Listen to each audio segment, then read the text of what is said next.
சத்யமித்ரன். விரைவு செய்திகள். வாசிப்பது முகுந்தன். நாங்க எத்தனை காலத்துக்கு சார் புறம்போக்கிலே இருக்குது? எங்களுக்கு ஒரு அறிவுரை இல்லையா? எங்களுக்கு ஒரு வாழ்க்கை இல்லையா?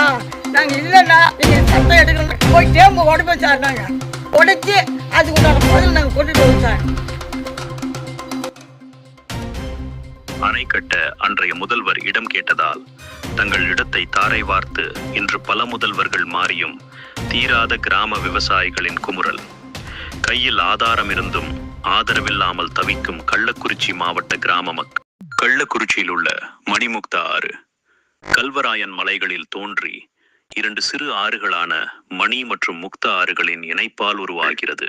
கள்ளக்குறிச்சி மாவட்டத்தில் அமைந்துள்ள மணிமுக்தா அணைக்காக 1968ஆம் ஆண்டு பெருந்தலைவர் காமராஜர் அவர்கள் எங்களுக்கு சொந்தமான இடத்தை கேட்டு மக்களின் நலன் கருதி இந்த இடத்தில் ஒரு அணை கட்ட வேண்டும் என்று எங்களிடம் கோரிக்கை வைத்தபோது அதை நாங்கள் ஏற்றுக்கொண்டு எங்கள் இடத்தை கொடுத்து விட்டோம்.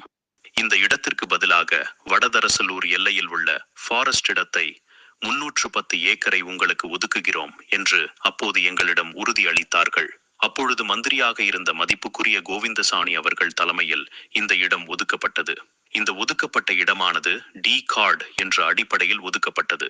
இந்த இடத்தின் ஆவணங்கள் புரிந்துள்ளோம். அன்றைய காலகட்டத்தில் மதிப்புக்குரிய காமராஜர் ஐயா ஒரு குடும்ப அட்டைக்கு 5 சென்ட் இடம் 3 ஏக்கர் காடு பட்டா செய்து தரப்படும் என்று ஒப்புதல் அளித்தார்கள். இதை கருத்தில் கொண்டு எங்களுடைய பட்டாக்களை ஒப்படைத்தால் மட்டுமே இது சாத்தியம் என்று கூறினார்கள். இதனால் அதை நாங்கள் எங்கள் இடத்தை கொடுத்துவிட்டு இந்த இடத்துக்கு வந்து சென்றோம். அதன் பிறகு ஆட்சிகள் மாறுகிறதே தவிர இன்று வரை எங்களுக்கான உரிமை கொடுக்கப்படவில்லை. இன்றும் நாங்கள் வாழ்வாதாரத்துக்கு பல பிரச்சனைகளை சந்தித்துக் கொண்டிருக்கிறோம். தமிழ்நாட்டின் முதுகெலும்பு விவசாயம் என்று சொல்வார்கள். விவசாயத்தை செய்வதற்கு தண்ணீர் வேண்டும். அதை இறைப்பதற்கு எங்களிடம் மின்சாரம் இல்லை. காரணம் என்னவென்றால் பட்டா சிட்டா இருந்தால் மட்டுமே உங்களுக்கு கரண்ட் வழங்கப்படும் என்று மின்சாரத்துறை கூறுகிறார்கள். 15 வருடத்திற்கு முன்பு டீசல் மண்ணெண்ணெய் வைத்து விவசாயம் செய்து வந்தோம். இன்றைய காலகட்டத்தில் டீசல் விலை அதிகமாக உள்ளதால் இதை வைத்து விவசாயம் செய்ய எங்களால் முடியவில்லை. மின்சாரம் இருந்து எங்களால் விவசாயம் செய்ய முடியும். விவசாயத்திற்கு இலவச மின்சாரமும் இல்லை. காரணம் பட்டா. நாங்கள் அன்றாடம் வேலைக்கு சென்றுதான் எங்களுடைய பொழப்பு போய்கிட்டு இருக்கு. இதில் எப்படி என் மக்களை படிக்க வைக்க இயலும்?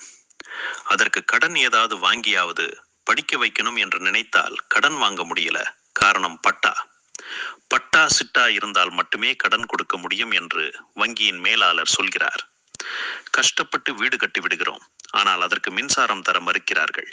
காரணம் பட்டா சிட்டா இருந்தால் மட்டுமே மின்சாரம் பொருத்தப்படும் என்று மின்சாரத்துறையின் மேலாளர் சொல்கிறார். 2021 வரை எங்களுக்கு வீட்டு வரி ரசீது கொடுத்து கொண்டிருந்தார்கள். அதற்கு பிறகு ஊராட்சிக்கு உட்பட்ட அனைவருக்கும் எங்கள் கிராமத்துக்கும் பட்டா சிட்டா இருந்தால் மட்டும்தான் வீட்டு வரி ரசீது கொடுக்கப்படும் என்று ஊராட்சியில் தீர்மானம் வைத்து விட்டார்கள். ஒரு விவசாய கடன் எடுக்கணும், நம்மளுடைய நகையை வங்கியில் வைக்கணும் என்று சொன்னால் பட்டா சிட்டா கேட்கிறாங்க. அரசாங்கத்தால் கொடுக்கப்படும் ஊக்கத்தொகையாக 3000 ரூபாய் போடுறாங்க. 3 ஏக்கருக்குள் இருப்பவர்களுக்கு அளிக்கப்படுது. ஆனால் எங்களுக்கு கிடைக்கவில்லை. காரணம் பட்டா சிட்டா. மத்திய கவர்மெண்டால் சுய தொழிலை தொடங்குவதற்கு தரப்படும் நிதியை எங்களால் பெற இயலவில்லை. காரணம் இந்த பட்டா சிட்டா இல்லாததால். இது போன்ற அடிப்படை வசதியிலிருந்தும் நாங்கள் இன்று வரை போராடி கொண்டிருக்கிறோம். எங்கள் ஊரில் எண்ணி சொல்லிவிடலாம் இத்தனை பேர் படிச்சிருக்காங்க என்று. ஏன் என்று சொன்னால் எங்களுடைய வாழ்வாதாரமே இங்கு பாதிக்கப்படும் போது எப்படி நாங்க படிச்சு முன்னுக்கு வர முடியும்? இன்று வரையும் நாங்கள் ஒரு இலங்கை அகதி போலதான் வாழ்ந்து கொண்டு வருகிறோம். இதற்கு நம்முடைய தமிழ்நாடு அரசு காரணம் மற்றும் மத்திய அரசு காரணம். இதனை கருத்தில் கொண்டு உடனடியாக எங்கள் இடத்திற்கான அங்கீகாரத்தை அரசிடம் அனுமதி பெற்று எங்கள் வாழ்வுக்கு உயிர் கொடுக்க வேண்டும் என்று மதிப்புக்குரிய நம் முதலமைச்சர் ஸ்டாலின் ஐயா அவர்களையும் மாவட்ட கலெக்டர் ஐயா அவர்களையும் தாழ்மையுடன் கேட்டுக்கொள்கிறோம் என இவ்வாறு கிராம விவசாயிகள் தங்கள் கோரிக்கைகளை முன்வைக்கின்றனர். நாங்கள் வந்து நெய்வானத்தில் இருந்தோம். நெய்வானத்தில் இருக்கக்குள்ள காமராஜ் ஐயா வந்து எங்கள் வீட்டை காலி பண்ணுங்க, நாங்கள் வந்து டேம்பு கட்ட போகிறோம், நான் வந்து உனக்கு 5 சென்ட் நிலமும் வீடும் 3 ஏக்கர் காடும் விட்டுறோம் அப்படி சொன்னாங்க.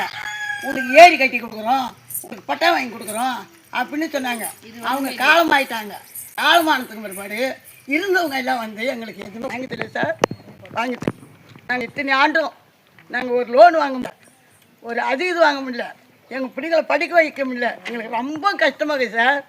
நாங்கள் என்ன பண்ணுறது, கரண்டு வாங்க முடியல, எங்களால் ஒன்றும் பண்ண முடியல சார். வர்றவங்கெல்லாம் என்ன பண்ணுறாங்க, ஜெயிக்கிறாங்க, நான் பட்டா வாங்கி தரேன், நான் அது வாங்கி தரேன், இதை வாங்கி தரேங்கிறாங்க. ஒருத்தரும் எங்களுக்கு வாங்கி தரல சார். நாங்கள் எத்தனை காலத்துக்கு சார் புறம்போக்கிட்டே இருக்கிறது? எங்களுக்கு ஒரு அதிபதி இல்லையா, எங்களுக்கு ஒரு வாலிசனும் இல்லையா? நாங்கள் இல்லைன்னா நீங்கள் சட்டம் எடுக்கணும், போய் டேம்பு உடைப்போம் சார். நாங்கள் உடைச்சி அதுக்கு உண்டான பதில் நாங்கள் கொண்டுட்டு வருவோம் சார். வீட்டு வரி கொடுத்தாங்க, அதை நிறுத்திட்டாங்க. வீட்டு வரி 2021 வரையும் கொடுத்துருக்காங்கன்னு சொல்லியிருக்காங்கம்மா. அதுக்கப்புறம் உங்களுக்கு வீட்டு வரி கொடுத்துருக்காங்களா? இல்ல கொடுக்கல. இல்ல. ஏன்னு நீங்க கேட்டீங்களா? 25 முடிஞ்சு கேட்கல யாரும். நீங்க போடு கேட்டதுக்கு நீ போட்டு நான் சொல்றேன். 30 ரூபா குத்த பணம் போட்டாங்க காட்டுக்கு. நாங்க ஒரு 8 வருஷம் கட்டணும். அப்புறம் வந்து வீட்டு வரி கட்டிட்டு வந்தோம். 10 வருஷமா வரி வாங்கல சார். வீட்டு வரி வாங்கல. நாங்க எப்படி போய்க்கிட்டேன்? வீட்டு வரி கூட வாங்கல, நாங்க எப்படி போய்க்கிட்டேன் சொல்லு. சரிங்கம்மா. சத்தியமித்திரன் செய்திகளுக்காக கள்ளக்குறிச்சி மாவட்ட செய்தியாளர் சிவகுமார்.